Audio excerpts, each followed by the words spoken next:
So yeah, okay. So Hold on, let me. no, we're going right now. I just started it. I just want real quickly, since we are eat, drink, and be scary. The drink that Tom brought. What is it, Tom? I have Belching Beaver, the peanut butter milk stout. Stout with natural flavor. And what is your review of that, Ryan? Oh, it's nasty. It's peanut buttery. And we're drinking this week. So welcome to Eat, Drink, and Be Scary. I'm Bill, and with us is Ryan. Hello. And Tom. Yes. And Tanya. Hello. And each week we talk about something that's, kind of interesting, paranormal, something. And this week we're going to be talking about zombies. And because of that, the drink part that we have, Tanya, what did you bring? I got a bottle of The Walking Dead. Yes, The Walking Dead has a wine. The Walking Dead Blood Red Blend. It's 2015 blend, and it's really good. It's really grapey, kind of jammy. It was a good year for zombie smooth blood. Tannins. Has a great picture of zombies on the front. Is it a dry or? It's not super dry. It's a little dry, but It's kind of smooth. I like it. The interesting thing is the price point on this, which is like $22 a bottle. By the way, they're not sponsored in this or anything. We're not getting money from them. But it's a kind of a gimmicky wine. I mean, really, it's like I don't think It's somebody a zombie who buys wine. a very fancy wine. $20. I shouldn't say 20. But 20. Most people don't spend $20 on just wine to drink. That's kind of a more special wine. oh, wow, this one was normally $22. Yeah. And that's really interesting that they would do a Walking Dead one. Like you're going to a nice dinner party, you're like, oh, I brought you some Walking Dead. Do they have a pink flavor? Do they have like a Walking Dead blush pink? A pink flavor? You mean a rosé? I'm a wine drinker. Me and my peanut butter beer. As my mom would like to say, do you want red or yellow? Yellow. Which is actually it's very accurate, though. That is actually It is. very accurate. Now let's talk about the label for a second, because Tanya, tell us about what that label does. So there are a few select wines that have an AR, an augmented reality component to it, and the labels are run by Living Wine Labels, and you can download the app. And what you do is you download the individual scenario, so like whatever brand of wine that you get, and then you just hold the bottle of wine, and then you hold your phone in front of it, and it plays a video based off of the particular wine that you have. And so it might be The Walking Dead has several different labels, so every label, every blend, every like Cabernet, Merlot, whatever they have, all of them play a different story. And there are several different wines that do this. It's really neat. Do you want to have it play? I can do. I mean, all you'll hear is the audio. We'll just hear it. But I mean, you yeah. just go get. Tanya and I were in an Albertsons for like an hour one day, finding every label. We found a lot. We found almost all of them, and we just played them. It was really cool. Pointing your phones at Some the wine of them bottles? were Yeah. some of them really good. What is it? 19 Crimes. That's the 19 Crimes is the first one that I found, and it's all of the prisoners they got sent to Australia, and you get to hear their stories. And it's just them, like, it's the picture of them, and then their faces come to life, and they talk and tell you the story. It's really cool. Then, That is pretty cool. this is Some of them are pretty entertaining. Some of them are a little like, that was kind of. some of them are just like, here's some recipes. Well, that was like not that Beyonce exciting. song for Lemonade or some shit. You spend Yeah. all the time doing it, and then it's like, drink more Ovaltine. Damn it! All right, so Tanya's going to do one right now.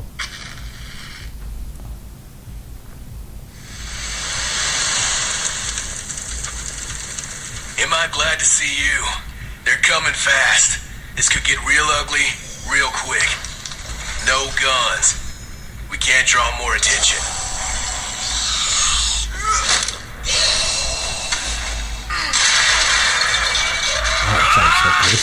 To the face. Finish him. What's it showing right now? Okay, it's pretty obvious what we're doing here. It's a If it's dead, kill it. what looks like a sheriff guy It's in an probably office Rick, right? building, Try and It's got to be Rick Grimes. and 19 Grimes. Oh, there's You're wild. there's zombies coming after him, and he kills one, and then another comes in and he kills that one. So it's leading up to and the show. That's what the show is. we can probably post a video. Well, he says of don't that. shoot it, and then he shoots it. So Yeah, Yeah, no guns. Do as I say, not as I do. Yeah. Come on, Rick. And I don't if think it's dead, I know kill he's it. not on the show. I stopped watching it about a season ago, yeah, but I know he's off. I haven't seen a full episode of that show. Is it too scary Like for you? ever? I have nightmares. So anyway, back on track. Zombies, and I know we have a lot to talk about on this one, and we have a lot of things that where we can go. I know I'm going to talk about what I know. What has set the course for everything zombie related goes back to 1968 and George Romero and the movie Night of the Living Dead, which set the tone of how every zombie film has ever been, or a TV show has ever gone that direction. But I know there's more of a history. And I know a bit of the history, and I bet you know a bit of the history, Ryan. I know a little bit. So I don't know if you want to start. Well, with Romero or just No, the history of. zombies zombies in have gone general? back for years and years. I mean, the whole talk of, Well, the term zombie translates as animated corpse, and that was a big thing when it came. If someone says zombie, they tend to think voodoo, right? They tend to think Haitian magic and voodoo powder. But if you even want to go back farther than that, William of Newburgh used to talk about, he was a cleric who hunted zombies and revenants, and he wrote about them in his book. That's the oldest, most recent, or that's the farthest back that I know. and that was 12th century that he was writing that.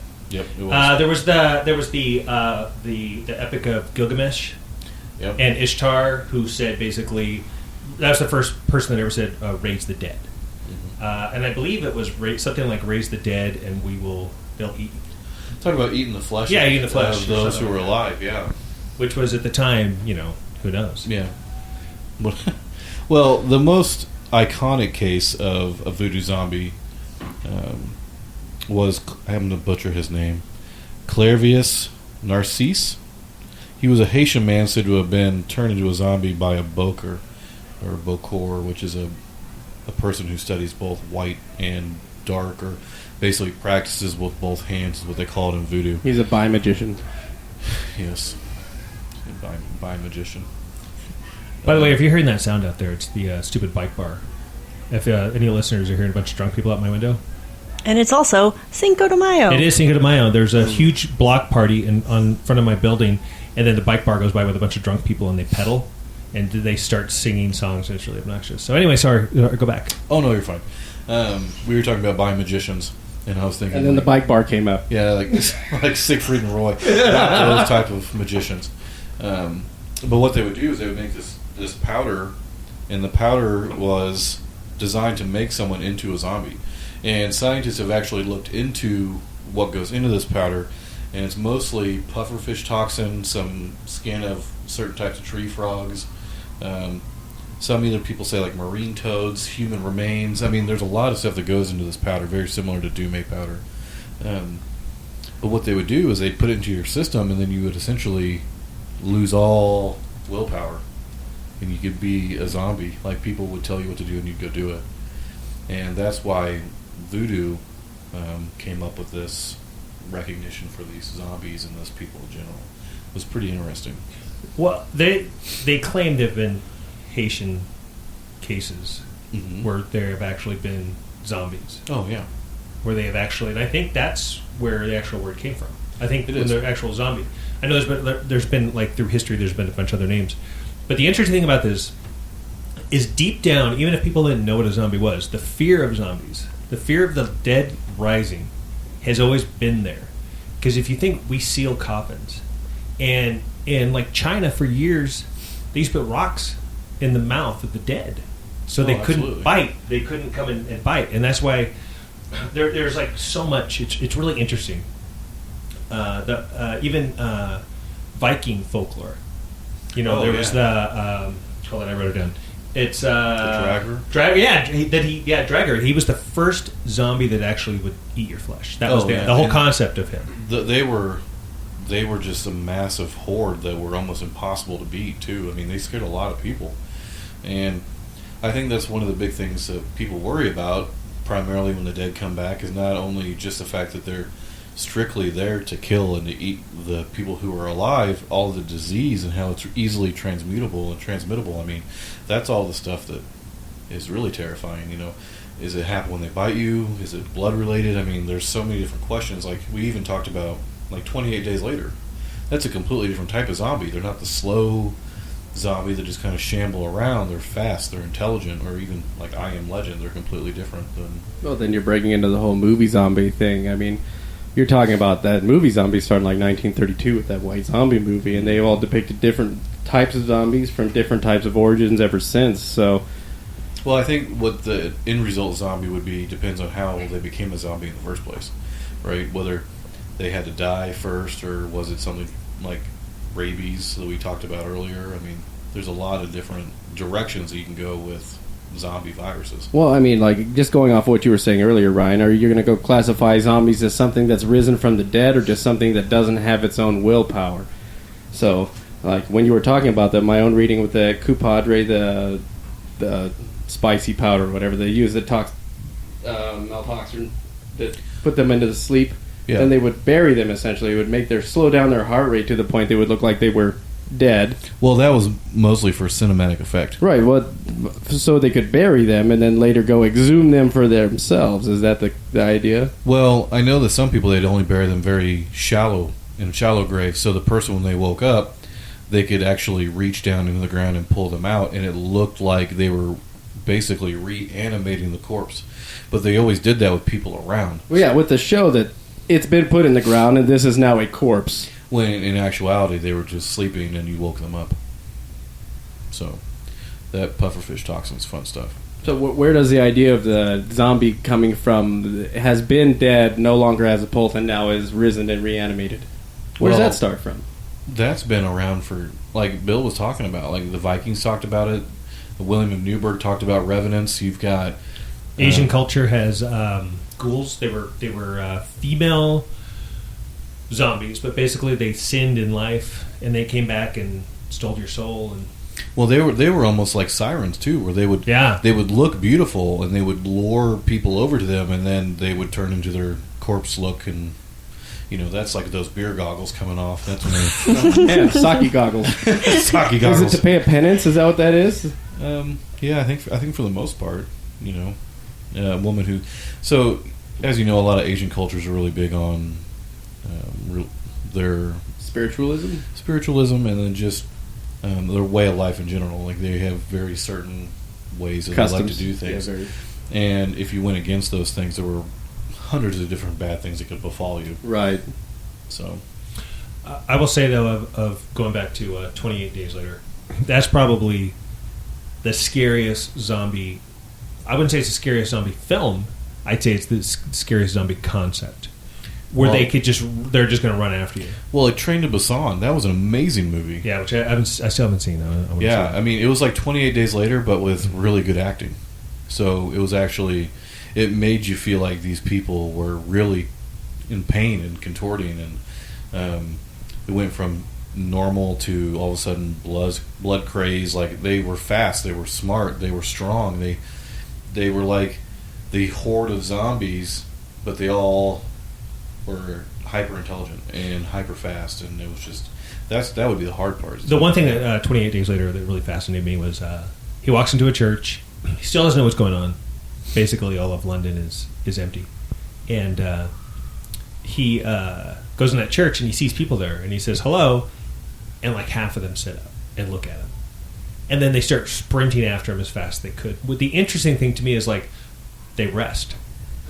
They get in groups and they go, "Hey, you guys want to lay down here and take a nap before we start eating more people?" Well, do you think that they rested, or do you think that they were just in a state of there was nothing for them to do, so they just kind of all gathered to a church? They all got in a church and just maybe that's where they were originally, and something happened where one turned another one, and turned another one, and turned another one, and the next thing you know, there's no human left, so they just kind of waited. Well, that concept is if they saw a light upstairs, they knew to go upstairs and find people to eat. The Walking Dead ones, they're just kind of and they just walk. Yeah, they're like the Shaun of the Dead ones. Like they're forever wandering. Yeah. You know, if they see you, and I don't know, Walking Dead, first of all, they're like, they're like, "Don't get blood on you, or you'll turn into a zombie."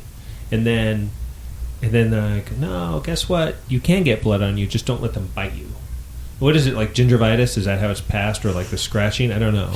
Brush your teeth, everybody. Yeah, if you know what, if you taught zombies to have good dental care, the thing would end. It'd be over. It's true. Although I guess in that everybody is already The Walking Dead. Like everybody has the disease in them. Well, and that's another thing too. Like, Sorry, a spoiler alert for anybody who hasn't seen the first season. I feel like if you would just wait somewhere for a whole summer into the winter, all these zombies would be gone anyway, because all the heat temperature would cause them to decay faster, then they'd all fucking freeze, and then by the point when it came back springtime, like, most of them would be perished anyway, right? Like, what's the point of waiting? Just wait a year, you'll be fine. I feel The Walking Dead zombies are more just like a nuisance. They're like squirrels. Like they everybody fights among themselves, and then in the meantime, like, oh, there's some zombies, we gotta go fight them. Yeah, I kind of see that too. I don't know, guys. To me, like, the whole idea of a zombie going through and losing its will is the scarier thing to me, because the movies and in movies and television, all zombies are pretty much the same crap. They're all just fear against, I don't know, climate change or some kind of disease that's going to turn us, and then it's just how are you going to die after that. So really the movie's about the disease, or the movie's about the climate change, or the movie's about the other that you segment a part of, culture or whatever. But really, I don't like the idea of losing all sense of willpower or decision-making ability and just having to live out the rest of my life. Like, so when I was looking through, you guys were talking about different things that would cause this kind of thing. There's been this thing that go through deer lately called chronic wasting disease. It's been up at the beginning of this year and all through last year, and it's in, like, I don't know, a pretty good amount of states now, and it's spreading throughout deer, and we're making it worse by spreading these deer from state to state, but it's pretty much the mad cow disease that they had going through the UK about 10 years ago or so that would cause these holes in the brains, and they pretty much lose all their willpower to do anything. They lose sense of fear. They become aggressive. That's what Dahmer was doing. Jeffrey Dahmer, he was drilling holes in people's heads and making human zombies. There you go. Yeah. And he was putting like Windex in their brain or something. Yeah, he like was trying to put acid in their brain and all kinds of Black and Decker encephalopathy. And he's just making like little zombies. Well, tried to, I think, for the most part, right? But and going back to the brain thing, this is what I don't get with the zombie. Like whenever they show this on television, is they eat brains, right? Okay, so first of all, the skull. How come these guys can barely walk? They can barely move their arms, but man, they can bite through a skull. That doesn't make any sense. But here's the one. So in like '85 or something, there was The Return of the Living Dead, which was, I think it was Dan O'Brien or something like that. I can't remember the guy's name that made it. But he threw in kind of a cool twist. They caught a zombie. I don't know if you remember that movie. Do you guys remember? It's pretty cheesy. It was kind of fun.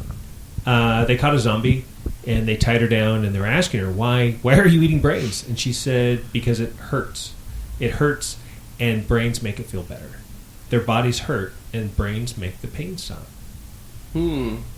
So they're just hurting. Zombies are just hurting. They just want some love. I have an example of Kuru disease. Yeah, that's crazy stuff. And it's caused by eating brains. So the four people of Papua New Guinea, whenever one of their own would die, they would cook and eat them, and the women and children were given the brains, typically, and as a part of the funerary cannibalism. And whenever they did that, it passed along what they think it started as Creutzfeldt-Jakob disease, and then it just started spreading because the villagers kept eating the dead brains. Yeah, because of the prions, right? So it's almost like the opposite of the living, but Kru disease would cause the people to have body tremors, and this is a weird side effect, random outbursts of laughter. It's like Tourette's. And then just gradual loss of coordination. So it really was like they started to lose control of their own bodies from eating brains. Well, right. And if you look at that, it's the prions that are causing that to happen. It's like a yeah, that causes the encephalopathy. That's what causes the CWD and the mad cow disease. It just they build up in the brain. They're a weird protein, and then they just kind of fire off and leave this big hole in space in your brain, and then you just don't have that. Yeah, and it's like I said, it's the mad cow disease is what causes a cow to act the way it does, and people who are eating the brain and the spinal cord, since that's where these things tend to reside. So when these people who were eating these cows who had it, and then they would be like, well, now that they've died, they're going to eat the brain and everything else as a funeral offering. They were just spreading mad cow disease from person to person to person to person. Which happened. I mean, there were mad cow disease like cases documented in people in the UK, and there have been. So there are people that are warning that the CWD in deer are going to be. It's possible that it could spread to humans too, just by eating the contaminated meat. They've seen it before. Well, it's not the meat; it's the brain. Well, it's before in the mad cow disease. They said it was the brain, but here in between these deer, it's actually spreading from deer to deer in feces and urine and saliva. So. I mean, it can go in between species really easily, and it's already seen to transfer this CWD thing to like human genome monkeys and mice, I think. So they're concerned about it being able to jump species, and considering that we are already eating this meat at a pretty good volume now, so don't eat deer feces, right? What else? Well, yeah, don't go out and lick a deer or eat deer feces, but I mean, make sure that when you go shoot a deer, it's not growing extra stuff. It's not growing extra stuff. Yeah, there's no two-headed deer. Don't eat that deer. That's a completely different type of disease. What are you talking about? Well, never mind. So let's get back into viruses and that kind of thing. So, Tanya, you want to talk about zombie ants a little bit? Yeah. So apparently the zombie ants, which I'm sure a lot of people have heard of words, they get infected by a parasite. It's a fungus, right? It is a fungus. It's a parasitic fungus. And it's Ophiocordyceps is the genus of the fungus, and it basically gets the spores get into the ants that are crawling kind of on the forest floor, and once they've been infected, it causes the ants to climb from their normal habitat on the ground up trees and climb out onto branches and latch onto leaves at a very, very specific height, because too low and it's too cool for the fungus to spore, and too high it's too warm for the fungus to spore. And this fungus is just right. And they latch onto the underside of the leaves because if too much sunlight hits them, they get too warm. Yeah. So it's extremely specific how the fungus takes this ant out of its completely natural habitat to a very specific place, causes the ant to latch on, and eventually at a certain point bursts out of its body and just releases all of its little spores all onto the floor. That and another thing is if birds eat them, right? Yeah. It can affect so there's the another kind, another version of kind of the same type of fungus that does the same thing. It's a nematode egg. So nematodes infect these ants, and what they do is they grow inside the kind of like the big bulbous butt end of the ant, and it causes the tissue in that area to be a lot thinner, and the color of the nematode eggs makes them look like bright red berries, which the birds in the area eat the ants thinking that they're berries, and then it goes through the bird's digestive system, and then the bird droppings are basically spreading those nematode eggs everywhere to restart the entire cycle. So I'm looking at pictures of this online right now. Holy fuck, it's scary. Like, this is like... It's like... Yeah, they look like berries. Just like... Yeah. This is so weird. Yeah, and they have traced this behavior, all of this back 48 million years. They have found ants the birds would learn? In amber. Well, they found the ants in birds. amber that have these fungus things attached to them. So, I mean, this zombie behavior has been around for millions and millions of years. I'm not going to sleep. Well, there's like a wasp, too, like the jewel wasp or something that it stings its prey. Yeah. And then all it does is it grabs onto it and literally walks it back to its cave or wherever it came from, its little burrow. Mm-hmm. And then it puts its eggs inside of it. And then when the eggs hatch, they eat their way out of the host. I mean, that's crazy to me. Here, Fantastic. so let me see. I found another one that I hadn't read about before. The imagery on the- this, seriously, Google zombie ants and just look at the images. It's insane. We'll post some too, but they're Yeah. cool. There's going to be lots of posts somewhere as soon as here it is. There's a parasitic or parasitoid wasp, which Is that the one I was telling you about? it lays its eggs in the bodies of caterpillars. And when the eggs hatch, the wasp larvae feed on the host caterpillar's body fluids before eating their way out. And then the wasps form a little cocoon nearby. But even though the caterpillar has basically been partially eaten alive, it's been kind of turned into a zombie in the fact that it will protect the wasp larvae while they're in their cocoons and knock away beetles that try to come after them. So somehow it has It's like Stockholm syndrome. they've taken over the caterpillar, and it acts as kind of like a bouncer for anything that tries to come by and attack these wasp larvae until they're hatched, which is crazy. And another one that I found, which it's not 100% sure yet. They haven't proved this, so I found all this on BBC. There are sex zombie frogs. So some frogs were infected by a fungus, and it caused them to croak at a certain rate that made them much more attractive to mates. And they don't know why the frogs' behavior changed when they were affected by the fungus, but it just basically turned them into sexy zombies. They all became very white frogs. Sexy Yeah. zombies. So what was the point of that? Just to procreate the species, or I guess so, to spread it on. To create a race of sexier frogs. They're still kind of figuring it out, but they're not. They're assuming that the likelihood of the fungus spreading through that way, but they haven't had a chance to really explore that a lot yet. So I mean, Well, that's what I'm it's very saying. Like, possible. is there a reason why this fungus or whatever it is lives in these frogs, or Well, and they don't know yet. Like, it is really one of those things. It's a Japanese tree frog that they don't know. They don't know yet. It was a very small study.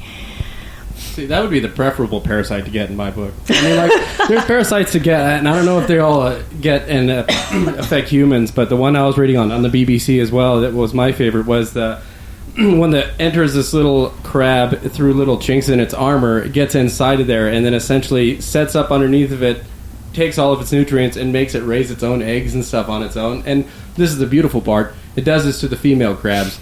But don't worry, because if it happens to get inside of a male crab, it just turns all of its parts into a female crab, makes it grow bigger, and do it anyway. Don't assume my crab's gender. No, yeah. No, this is total equality. you've heard about toxoplasmosis in cats, right? Yeah. So In cats? yeah, Yes. so when cats use the litter box, there's something called Toxoplasmosa gondii. And basically what that happens is it gets transmitted into the feces of the cat, and then the idea is it only reproduces inside the body of the cat. So it attracts certain animals to it, like mice and... excuse me. I about choked to death for some reason. Come back as a zombie. Right? Parasite got in you. It was that beer. Anyway, it attracts the mice, and then these mice actually try to get eaten by the cat in turn to complete the cycle over and over again. Pretty crazy stuff. The same cat or a different cat? It doesn't matter. Either way, but humans can actually contract it if you're cleaning out litter boxes. So wash your hands, folks. No if kitty you clean roca. your litter box. And this is another reason why cats suck. Yeah. There's got to be a zombie dog kind of thing, too. Yeah. well, there They're is called pugs. rabies. It's the jewel wasp that I was talking about. That is true, rabies. Rabies is an excellent example of basically creating a zombie Feed a dog bath salts and see Right. what it does. Well, have you ever heard of Cotard syndrome? Cotard syndrome is also known as walking corpse syndrome. And even though they're not really zombies, the people who have it think that they're dead. It's like they thought that they've died at some point, and Oh, I heard about this. yeah, and it's like It's also known as marriage, but that's what. Yeah, sorry, go ahead. So what's really interesting, it's a it's a neuro disorder that is thought to result from the disconnect between the areas of the brain that recognize faces and the areas that associate emotions with recognition. So when they look at themselves, they don't see something that's alive, they just see something that's dead. And that's why everyone that they experience and talk to, they just don't care because they feel like they're dead and they're just stuck in this. I remember where I heard this. You and I were watching an episode of Hannibal. Yeah. And it was on an episode of Hannibal. And there was this, I think, a girl who was stuck out in the woods. And she had been out there and she didn't recognize her own face. She had that face dysplasia where she couldn't recognize anybody. And she thought she had died and had convinced herself that she was dead. And actually had some necrosis, I think, on her body because she had stopped taking care of herself. Absolutely, yeah. She thought that there was no reason for it, so she just decided that she was going to... So just further advances her thoughts that she's dead. Yep. Pretty interesting stuff. Oh, how many people suffer from that? And I'm going to say it wrong. It's like the prosopan. What's that one called? When you can't recognize? Is that what you guys are saying? That one? Where you don't recognize other faces? Is it where, like you can't recognize? It's an inability to recognize people's faces. Right. Yeah. What's crazy is they don't know... Prosopagnosia or something like that. Yeah. I'm going to say it wrong. What causes these things? What's the onset of this? I don't think it's zombie related, but It's not, but the reason why we call it zombie related is because it's You think you're dead. Right. I've been dead inside. I get it. We're all emotional zombies here. Prosopagnosia. Yeah. Okay, so last year I watched, I started watching Frasier on Christmas Day, and I binge watched it forever. Like for 3 months straight, I binge watched it. I would actually walk home from work, like, oh man, I gotta go home and watch Frasier. And then it ended, and I was a little dead inside. I'm not kidding. Like I didn't know, and I've yet to find the next awesome binge watch. It's been like a year I've been trying to find something to binge watch. You could try Cheers. I hear it's a good show. If you like Frasier. Cheers? No, Cheers. I don't want to. I actually started watching Cheers, and on season 1, episode 16, they had that really homophobic episode where they thought there was 2 gay guys in the bar, and they actually got a posse together to kick them out. I'm not kidding. Watch it. Season 1, episode 16.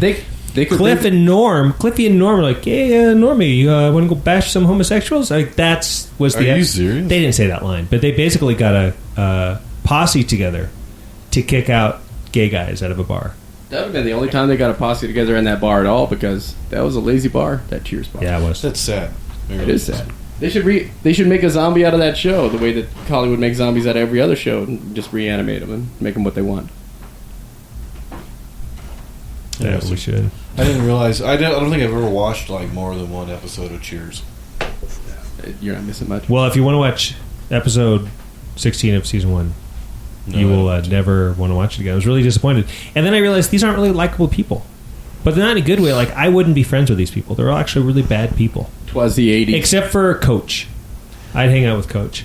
But I wanted Frasier's dad to be my dad. Even though I had a great dad. I wanted 2 dads. I wanted 2 dads. It would have been great if my dad and John Mahoney would have like had a homosexual relationship, and I was. Wait, we're talking about zombies. Okay, so let's get back. Listen, Welcome back to the show. I just had a breakthrough moment right now. This is like therapy for me. Dragging out dead things from my past here. I wanted 2 dads. So zombies. I mean, I can see how we got there. Yeah. Oh, so here's a fun one. Back to kind of parasites. So I'm just going to read this, and this is off the Smithsonian. Some parasites cause even more dramatic anatomical changes in their victims. The flatworm, Leucochloridium paradoxium. Gesundheit. Thank you. Is the scourge of North American and European snails, unfortunate enough to eat the droppings of birds containing the eggs of the parasite. Once inside the snail's body, the worms infest the eye stalks, turning the tentacles into brightly colored, pulsating organs that attract birds. Once the birds eat this part of the infested snail, the parasites reproduce inside the bird and leave the eggs in its digestive system.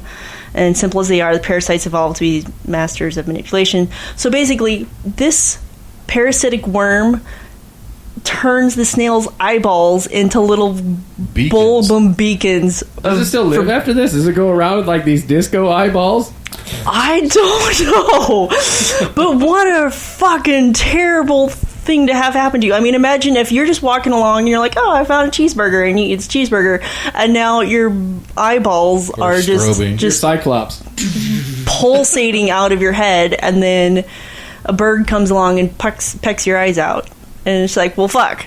Now what do I do? The one thing I did get from that though is it starts from snails who eat bird poop. So like, just stop eating poop, people. Like seriously, no, A lot no of this zombies. actually does come from eating brains and poop. Yeah, I think we may have just found a way to stop the zombie apocalypse. Stop Right. eating brains. whoever you are Or- out there. or- And Yeah. stop. well, Like here's McDonald's. another thing. Stop Wash eating your poop. damn hands, people. Yeah. Like, that's how people transmit poop everywhere. I know. I mean, if you want to yeah. break down and get scientific, coli. we're all eating poop all the time, Ryan. Thanks for bringing it up. Well, I had to stay Wash one your step hands. of the head. Yeah, there was that article. They said like people's beards are full of like way too much fecal matter. Oh yeah, and your toothbrushes in your bathroom, everything. Well, I was watching a thing that it has actually Penn and Teller's show Bullshit. Have you seen that? Show's great. It's good, yeah. But what they did is they swabbed random people's asses and found out that there's Who volunteers for that? Well, and they did faces too. yeah, and they found out that people's asses were actually cleaner than their faces and their hands. and That they- makes sense. How many times do you wipe your face a day? Well, several, I guess. I don't know. I guess. Yeah, but I mean, your ass is typically cozily tucked inside your clothes, not being exposed to That's as many true. surfaces as, I mean, anything. I mean, for God's sake, when was the last time you cleaned your phone? How many surfaces have you set? It's like, We're like thinking, oh, I'm one of those Shit, people I'm that gonna be a zombie I tomorrow. neurotically take alcohol swabs to my phone because I'm kind of a germaphobe, and I always talk on speakerphone, so I guess I'm okay with it. it's. I lick my But- phone a couple times a Do day. that. Do it that way. You're just elitist. But I mean, just like Everybody know every above you. public surface, every public place you've ever been to and set your phone on, how many people before you have set their phones on, their hands on, their anything's on, and you don't know where their hands have been. It's fecal and brains disgusting. abundant. Well, I'm never eating. Anywhere I'm starting but my home. own solo colony. It will be Ever just again. me. I was at Universal Studios, and there was this. We were on the long line, and there was the handrail, and this kid just kept putting his mouth on it. He was just at the right height, and he would just sit there and he'd go, and he'd try and blow little bubbles, or make his cheeks blow up by putting his mouth on Inflate there. the metal bar. And I thought I wouldn't even touch this thing. Like I don't even want to put my hand because 4,000 people or more have probably had their hands on this thing today. Oh, absolutely. He was probably just chewing the smegma off the bar. And he basically put his mouth on it, and his mom kept looking at him, and I thought if that was my kid, I'd boil him. Well, you'd have to. Yeah. Or I'd throw him away. Like, That's oh, why- that's good. So here's Just get a new one. You can make more. Here's a crazy thing. Are we actually bringing this about? Because, I mean, we're making huge antibodies. We're making all of these different penicillins, and we're making superbugs. Well, so yeah, are we going to make some MRSA. super parasite because we all have clean asses? We all use, alcoholic hand swabs every time we touch just anything? Had a With vision. no immunities, man. He ain't got Yeah. no immunities. All these zombies walking around where they all look decayed except for their asses. Like it's like pristine, like perfectly fine. And that's because their asses don't touch anything. It's an imagination you have there. And then they don't walk around. They don't go brains. They go asses because they always want a good ass to eat. Well, But that's me in life anyway. don't we all? Yeah, Kim right. Kardashian would end up like that because it's all fake. It just fall off. I actually sent an email to Chapstick because I thought this was brilliant. Where like, I'm so excited to see where this is going. hold on, listen. So Dear you know how Chapstick. you got those people running in looking for supplies during the zombie apocalypse, right? So I wanted these people out front looking at this store full of zombies. And the next thing you know, this guy runs in. He's like, I gotta have this, and goes in there, and he ends up doesn't come outside. Right? He just comes out. He's bit. He turned into a zombie, but all of his lips are perfect because he went in there for chapstick. And I thought that's brilliant. Like I think that's an amazing idea. That is actually a really good All idea. the better to bite you with, They my never dear. got back to me. You could even go bigger and do like face cream. Oh, you could. Like it was just Oh, like somebody yeah. puts like lotion on their face, and then like they turn to a zombie, their face still looks super fresh. That's really great. Or you could take even just hand lotion, and like their hands look perfect, but that's actually a really good idea. Yeah, I have a couple every now and then. We work in advertising, so you know. Well, there you go. Let's do it. We can. And I have a shop that sells hand and face products. Oh, we should just make that video then. Let's do it. All right, I'm in. Copyright. Yeah, yeah. By the way, I called it first. anyone listening to Yeah. this, don't steal this. Don't steal it. We know who you are. You can pitch that to Trojan too. You just have him go in, become a zombie, come out with just the condoms. Yeah, all the rest of them, just give him a wink. Like we all know, it doesn't stop. Oh, That's very so that was necromantic. so that thing being thrown at me was our time. It's neck romantic. Necromantic. So that's our wrap up because we go a little long, and now our producer Tanya, who just threw something at me. What did you throw? I threw a hair tie, you wimp. No, it didn't hurt. It didn't hurt. I'm just You curious. said ow! Well, I wasn't expecting it. Hair tie hit my back. Speaking of capping things off on this zombie show, I did read that's where the origination of headstones was from. They got tired of always like decapitating their dead for fear of them raising, so they just started putting big heavy ass stones. Who did on that? top. Because I know in Greece they always mutilated bodies, so they couldn't Yeah, kill well, they them. got sick of they it. would like cut That's a legs lot off. of work. I mean, They we would can cut just legs move and this arms big off stone before on top of him, and then if Well, he comes up, he can't get. That's where grave cages came in too. They used to put these cages over graves not only to keep zombies, but to keep vampires or anything else that would return from the dead. They couldn't get out. Well, right, but won't they historically those poor tell you it's from vampires. keeping grave robbers from getting in? Yeah, you got to keep things in. You got to keep things out. That's segregation. Well, stay tuned for our commercial about fish cream. Yeah. Call us back if you're listening. I will say there are some good zombies out there. Like the Cranberry song. No, it's the zombies. That's what we should have. We should Oh. have eaten cranberries. So I feel like we kind of have to close The- out just a tribute because I know we probably can't play the songs. But I love the zombies. They're a great band. Oh, They make me happy. Time of the season right now. Yes. Right now's the time of season for zombies. Sexy frogs. Can you hear them? Do you want to close us out by singing a little song for us there, Tom? Right? You could do "The Way I Feel Inside." That's just completely. Way I feel inside, huh? You know that song. I'm not sure if you. Well, I'm not going to sing it. I know it. I know the words. I'm not going to sing it. There goes, do I try to hide the way I feel inside? You see that? He said he wasn't going to sing it. And here he For is, you, everybody. Would you say that you... Bill Tody. In my mind, could you ever be really close to me? Anyway, that's it. If you're still alive, That's it. you'll come back. All right. I want that as my ringtone. on my phone. Of him singing. My very Just dirty phone. You know, my favorite ringtone ever, and I would put it on my phone if I didn't have my phone was on silent, but it's the Believe It or Not, George isn't at home from Seinfeld. It's like my favorite ringtone ever. But, yeah, so great. All right, so this is a really good episode, I think. Did we cover everything we want to cover with zombies? I don't think...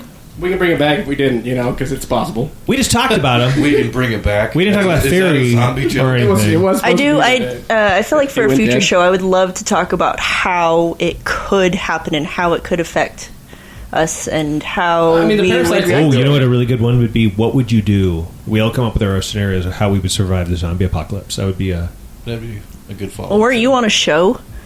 Oh yeah, I was on when I first moved to Boise, and some friends asked me to be. They said, Doomsday Preppers is coming here. Are you serious? You were on. Were you seriously on Doomsday Prepper? So they filmed me. I showed up and I didn't know that they wanted me. They're like, "Here, act like you're running around with this gun." I said, "Oh God, no." So I sat in the corner and said, "I'm not going to do this." And then they filmed me and put me on the episode. Are you serious? Yeah, I was in it. You could just see it cuts to me. I watch that show all the time. They filmed. Watch the one that was in Idaho. What episode is that? I don't know. And they go up to Idaho City, and it's people that own a nursery here in town. So what were you Edwards? prepping for when the irony comes? That's it. That's exactly it. I was the guy that made all the bad zombie puns. I need to watch that. Well, I'm You should dying try to find see and it. Put on the So the Facebook. problem is they didn't sign. There was no release. I didn't sign a release. So I don't know what's going on with that episode. But they aired it, and then they said something like they sent me a release in the mail and asked me to sign it. And I'm like, I'm going to sign this thing. Afterwards? Yeah. So I could have probably sued them, but I'm not going to. But they wanted me to. I mean, it's so fake. It's but really they wanted me kinda to funny put that masks. They didn't prepare for that. Yeah, they brought back a zombie Oh, contract. the irony. Yeah. But anyway, I was on Doomsday Preppers. They just showed me sitting there, just in the corner. Probably this is what I'm doing the whole time. I'm like, that's me the whole time. Yeah, right. It was super fake. Yeah, so I do think that's a good idea. We should come back to the zombie thing and talk about what we would do during the apocalypse. How to survive. Everybody coming up with their idea of what you would do. And talk about why we think it happened in the first place. Exactly. How it originates. I'm going to say it's Bravo TV. That's mine. Bravo TV. But that's just my initial thought. And I'll go further into that later. But Everybody knows it's a Necronomicon. I've seen the movie. Oh, jeez, yeah. We All right. we need our boomstick. Let's wrap this baby up. ooh, we've been told. All right, so again, good episode. I think hopefully everybody learned a little bit about zombies. They know a little bit. Watch out, Google those freaking zombie. Just Google ants. zombie ants. Zombie ants, and you will prepare to be never- horrified. Yeah, it's really, it's really amazing. And with that, anybody got anything they want to say? Anything cool? No, that's no. All right, well then, say goodbye, everybody. Bye, everybody. Yeah, I didn't see that coming.